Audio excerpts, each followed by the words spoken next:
Hello everybody, this is Gamer. Welcome back to another episode of the expanded series. We have now finally entered what could be the final month of this challenge. We are now in winter. We just picked up the magnifying glass and we're just taking a look at some of the community quests. We will take a curious substance as this will reward us with the mini obelisks. Because it was Krobus's birthday, we're going to give him a rabbit's foot as well as a star drop tea, and then it is straight up to the highlands. We're going back into the cave and we're going to free the dwarf, because in the last episode we managed to beat that big pepper Rex up at the peak. We got the golden key and now we can see what this dwarf can offer us. Despite the fact that we're more or less finished with this cave, we still wiped out a huge amounts of monsters on our way out because it's just so fun to fight them. We have all of the monster eradication goals done, which is great, so we did achieve the monster slayer hero. Now once we're finished with the mines here over in the highlands, we're going to go straight back to the farm and we are going to farm up huge amounts of starfruit here at the greenhouse. As we can see, all of our fruit trees are ready to go as well, so we will collect all of the fruit. Now a lot of the ancient fruit is also ready to be collected, so we're going to take all of that ancient fruit, put it back into the seed makers, and we will expand up on this greenhouse with huge amounts of additional ancient fruit until it's fully covered with the powerful regrowable crop. But for now, it's going to be more starfruit seeds. We still have a lot more starfruit to harvest over on Grandpa's shed, and all of this starfruit, a lot of it anyway, will be put into kegs. Now eventually, we will dramatically increase the amount of kegs that we do have, so that when we sell the starfruit wine, we will end up making way more money than what we normally make every time we sell it. Speaking of money, we made over 700,000 gold today, primarily from selling starfruit wine and other bits and bobs, including parmesan, apples, nectarines, raw starfruit. The regular starfruit goes for 3,150 gold a piece. It's just very hard to beat something like that every couple of days. So we're going to get Clint now to break open huge amounts of golden mystery boxes in the hopes that we're going to get something really good. Sometimes we can get magic rock candies out of those, and it's really nice when you get that. Using the prize tickets, we're going to get more goodies here. We just picked up another fish smoker. We'll take all the fish smokers now we can get our hands on. We're now going to Ginger Island, and we are going to farm up all of the starfruit here, and all of this starfruit will also be sold for huge amounts of money. We have 2.5 million gold at the moment. Eventually, we will have enough where we can just spam all of the warp obelisks right down on our farm. Once we're finished with the planting of crops, we're going to visit Key's secret walnut room and take a look at the quests. We have Key's kindness and let's play a game. On this occasion, we're actually going to go with Key's kindness because we really need to get the relationship points up with a lot of the Stardew Valley NPCs, and this quest will force us to do just that, but we also get 40 key gems from it too, and we need key gems to get more of the key recipes. Now before we do anything, we're going to do some bombing here in the hopes to get some artifacts that we need for the museum. Once we're finished with that, we're going to give the pickled cave carrot and the snow yam juice into the raccoon there to complete another quest. The reward was 5 fairy dust. We're going to do some fishing today. There's a lot of fish we still haven't caught, so we're hoping to get a new legendary fish today known as the glacier fish, and we also pulled up the lingcod, which is also a fish we hadn't encountered before. Now this glacier fish, fortunately, was a little bit easier than the previous glacier fishes I have encountered. I didn't have a whole lot of trouble pulling this one up, so I suppose that was a good thing today. When we were finished with that, we headed down to the beach and we also nabbed the squid. We also pulled up the spookfish as well because we needed that for the fishing collection. We made huge amounts of money again today from selling starfruit and a couple of pineapples as well, with some other bits and bobs along the way. The next day we're checking out the auto grabber. As we can see, we've got lots of rabbit's feet. We're starting to get a lot of iridium quality rabbit's feet as well, which is great.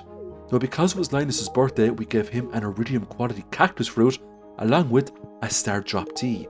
We're also working on gifts for Susan as well, so we have Susan fully maxed out, which is great. And we're giving gifts to Lance as well, 2 gifts per week, and we try to talk to him every single day as well to get those extra friendship points up. We have Marlon maxed out, which is great. Even if we have a lot of the NPCs maxed out, we're still going to give them love gifts because we have to give a total of 50 to complete the quest. We have a good combination of rabbit's feet, prismatic shards, and we have some other stuff too. For example, we've got peaches for Robin. We also have an orange or 2 for Gus because he loves those. But the rabbit's feet should more or less cover us for the majority of the gifts because we have so many. What's very interesting is that if you bring up the wiki and look at the love gifts you give to each of the Stardew Valley NPCs, the majority of them have loved gifts that are quite easy to obtain. For example, Did you know Pam loves parsnips? They're very easy to get. Krobus loves horseradishes. Sandy out in the desert, she loves daffodils. So it's always worth noting that, because when you start a new file, if you start accumulating a lot of those love gifts very early on in the challenge, it can make life very easy for you later on, especially when the birthdays pop up. The other great thing about making great friends with all of the Stardew Valley NPCs is that they will occasionally send you gifts in the mail. And I believe that's how a lot of people complete the community centre early. It's by befriending people, getting them up to a certain heart percentage, and then there's a chance they can get very specific items in the mail. For example, Demetrius, I believe, and I think it's Demetrius, may send a Nautilus shell, and that's needed for one of the community centre bundles. Now we do have a long ways to go with Gunther. You can't get relationship points up with him in the vanilla Stardew Valley. You can only do it in Stardew Valley Expanded. Because of this, I'm hoping when we do get his relationship points up a little bit more, it might unlock new Stardew Valley Expanded content. A hilarious scene here with Marnie. We got enough friendship points to get into her room to get the underwear. When we talked to her, she goes, "You can buy it from me, of course." Now obviously she's not pointed to the underwear, but it was just the way it lined up. I just thought it was hilarious that maybe, just maybe, Marnie is trying to sell off Mary Lewis's underwear. At the end of tonight, we ended up getting the eel and we got the blobfish as well, followed by the midnight squid. And I believe that is more or less all of the vanilla Stardew Valley fish caught. What's left now is primarily just the Stardew Valley expanded fish. Now I'm not too sure where to catch a lot of these, but it's just going to be revisiting a lot of the areas we went to, doing more fishing to see what we can actually hook up. So there's still a ways to go to get all of the fish in the game, but it would be nice to get that done before we get into year number 2. As per usual, because it's Thursday, we're going to get the magic rock candy, and it's back to giving gifts to all of the NPCs again. We're actually very close now to giving a total of 50 gifts, and this quest is much easier now than ever because there's a lot more Stardew Valley NPCs to give gifts to. So we finally got access to Caroline's secret sunroom here, and she has the green leaf inside. She's going to give us a recipe now the next day to learn and craft the tea sapling.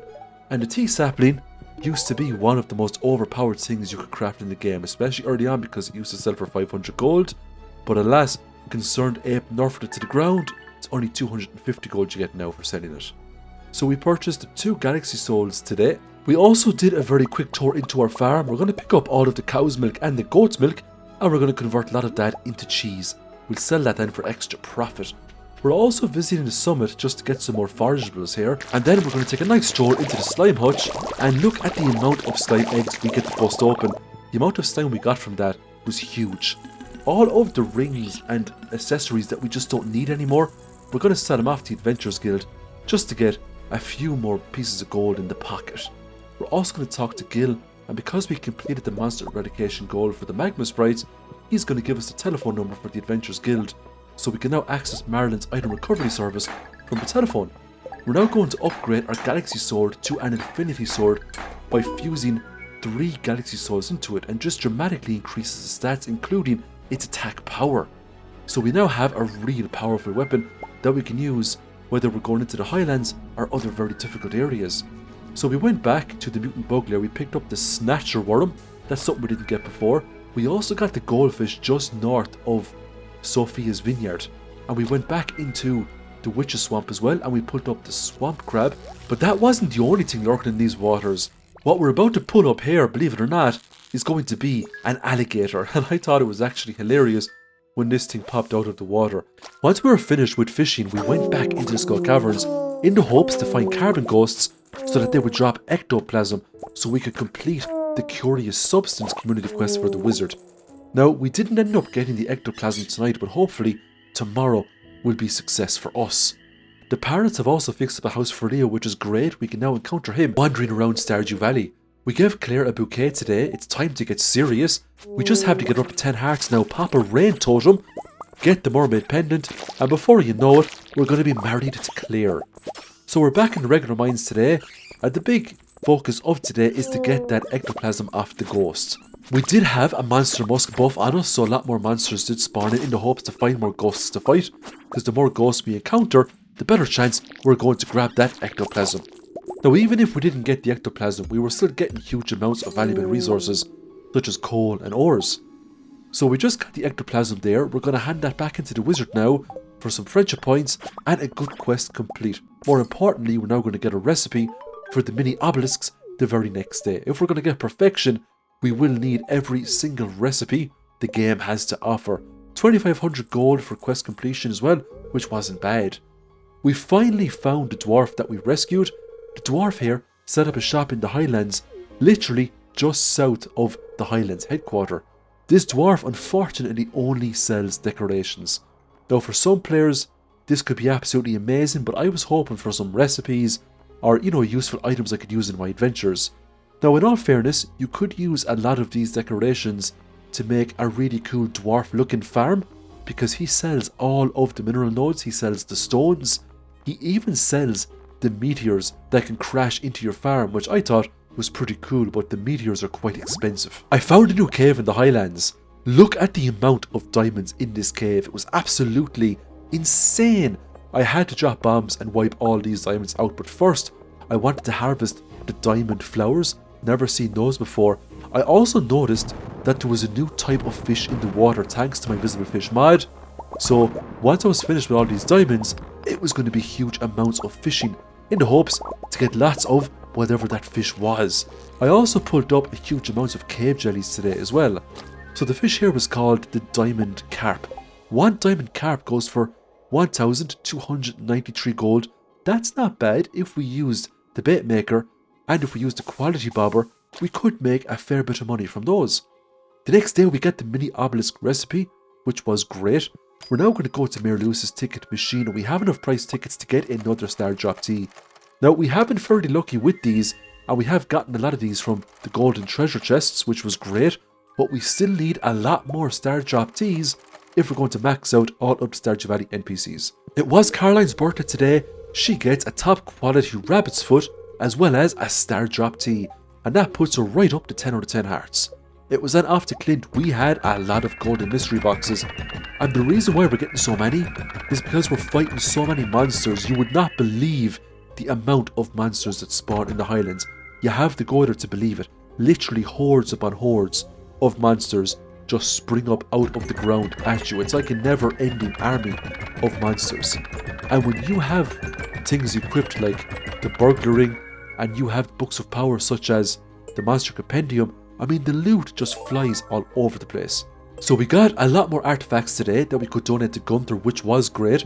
We're actually almost there now with all of the artifacts. There's a handful of Stardew Valley expanded artifacts that we need. So we just gave Claire some more star drop teas there, which was great. We're also working on Morris. He's 6 out of 10 hearts at the moment. I have a feeling if we get his friendship up a little bit more, something really nice will happen, because I still haven't gotten the option to unlock the movie theatre. So I'm going to make the assumption now that we need to get friendship points up with Morris for us to make that happen.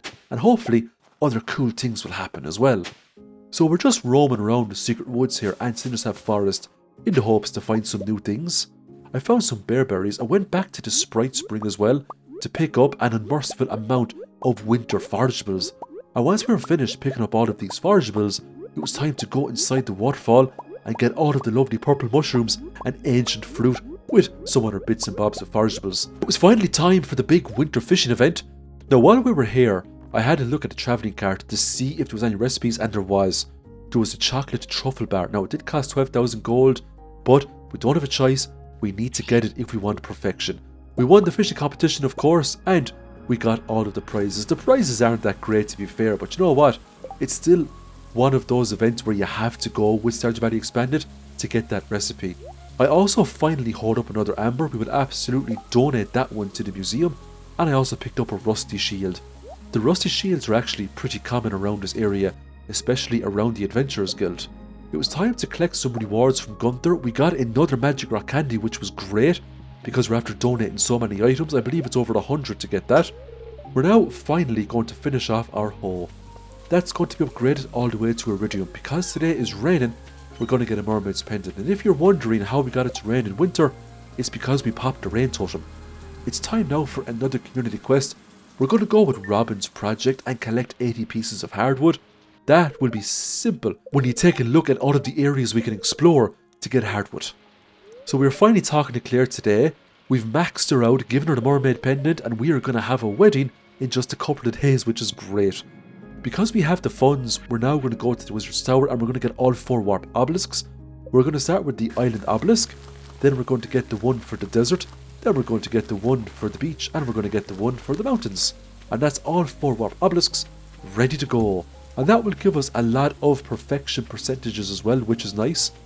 The next thing we're going to get now with our money will be the gold clock, so we just have to save up to 10 million gold and we get that no problem. We're finally getting around to smoking up all of the Legend 2s that we pulled up a while ago. We're also going to smelt up huge amounts of bars here too, because we need all these to craft tappers, to craft kegs, to craft huge amounts of things. So we're just kind of going to go between the fish smokers and the furnaces so we can just accumulate huge amounts of resources. Now all those Legend 2s will be sold because we now have the artisan perk, so we're going to get 40% more for those. They also benefit from the angler perk as well, where fish are worth 50% more, so they just go for insane amounts of money. So we're back up now again, 2.7 million. Look at these smoked Legend 2s. 31,499 gold for each one, they're just gold star quality. The next time we get that quest, we'll use the quality bobber, they'll be iridium quality, we'll get way more money.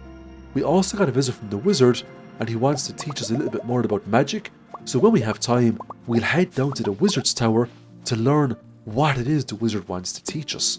Now, in terms of Robin's quest, the resource rush, we actually had a lot of mahogany trees grown on the farm already, so we're going to cut down all these trees. Once we get 80 pieces of hardwood, we will donate that to Robin. We'll keep the rest ourselves for future projects. So we have over 300 pieces of hardwood there. We gave an 80, got 2,000 gold. In my opinion, it's not worth 2,000 gold for what you give, but the recipes are still important. We're now going to get Robin to upgrade our house, and we're going to bang out a huge amount of mushroom logs, 27 in total, just to kind of get more variety of things on the farm. It's time for another key quest. We're not going to do Key's crop. Not a hope. Not worth it, we don't have the space. We're going to play. Let's play a game and get 50,000 points in the Junimo card again. So the wizard is going to teach us some special magic here. It's going to be called warp magic. In order for us to warp, we have to access a new location that the wizard was kind enough to set up for us. This is known as the Enchanted Grove, and over time we're going to fill this grove up with warp points. The first warp point is going to bring us directly to the wizard's tower, which is absolutely fantastic. Over time we will unlock more warp points to make life easier for us. We'll get one to the farm, we'll also get one to the Adventurers Guild, and we'll get a few others as well when we get to the newer locations that Stardew Valley Expanded has to offer. The warp point to the wizard's tower is especially handy because there is no kind of other short way you can get down to the wizard's tower. It's just stuck right down at the bottom left hand side of the map, you know? And that's why the wizard is always one of the last NPCs I end up maxing out with friendship. We can also occasionally pick up these dewdrop berries and they give amazing buffs. When we visited the Adventurers Guild, Marlon noticed we had the Enchanted Grove set up. He gave us a green rupee, which allows us to activate another warp point right beside the Adventurers Guild, which is very handy indeed. Now when we're finished with the Enchanted Grove tonight, we're going to go back to the farm and we're going to do some serious farm cleanup. All of these quality sprinklers need to go. If we end up playing a second year of this challenge, mark my words, we'll be using iridium sprinklers so we can make full use of the space on this farm. This farm is absolutely huge. The only thing that's really holding us back, believe it or not, are battery packs. Now, I collected a lot of battery packs over the past couple of seasons, especially summer. I have a lot there, but I need a lot more if I want to automate watering all throughout the farm. Now, we're going to play Junimo Kart before we end the challenge because there was a little bit of time left in the day. I ended up getting a new personal record with Junimo Kart tonight. I scored over 71,000 points, which was absolutely insane. I never get this far. So thanks again everyone for watching my Stardew Valley Let's Plays. We're almost finished this challenge, which is very exciting. I cannot wait to get to the end of it and start something new. Rest assured, big Stardew Valley challenges are coming your way. They're going to be very impressive, so keep tuned and make sure you subscribe to the channel and hit the notification icon so you don't miss out when those big videos land. Thanks again everyone, and I'll see you very soon in the next video.